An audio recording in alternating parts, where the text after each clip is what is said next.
My name is Corey. Not Corey with a Y or Corey with an EY. Corey with just an I. A usually feminine spelling of a name for a guy. Not that I mind much of what spelling or so on of what my parents actually gave me. A few years ago I'd just been let go from my first job out of college. It'd been pretty good money, but the company went under, so I started applying to every job I could find.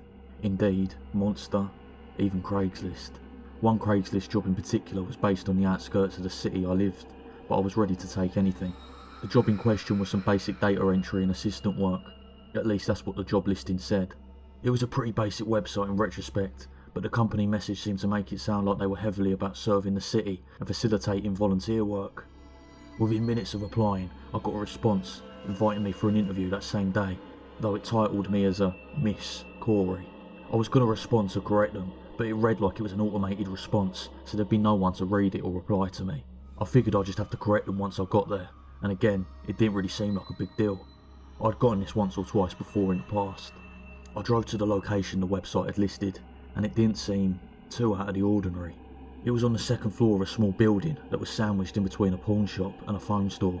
I didn't think too much of it because this was a big city, and even if this was on the outskirts, a job was a job. I looked up to the second floor on the outside and saw someone looking down at me. I couldn't make out the face, but it was a person. That much I'm sure of. I went inside of the building and took the elevator up to the second floor and didn't find a single soul.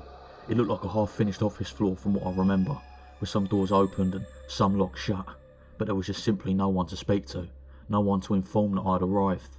There was one cubicle, but one of the detachable walls had been left in another office room. There was a computer monitor in one room, but no desktop attached to it. A half-finished company banner and a bookcase. On closer inspection of the bookcase, all the books weren't books at all, but a cardboard printing of a bunch of books stacked together. I finally had too much and called the phone number that had been on the website, but I heard no phone ringing from where I stood. More so, the phone I called seemed to cut off after a ring and a half, sending me straight to voicemail.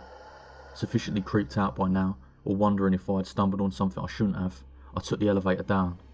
As the elevator doors closed, I heard someone muttering angrily. I thought that was a girl's name.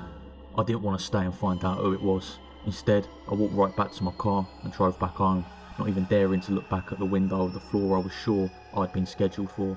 That very evening, out of morbid curiosity, I checked Craigslist. The posting was gone. I looked for the website. It had been disabled. To this day, I still wonder what or who did I stumble upon. My greatest regret is not calling the police about this.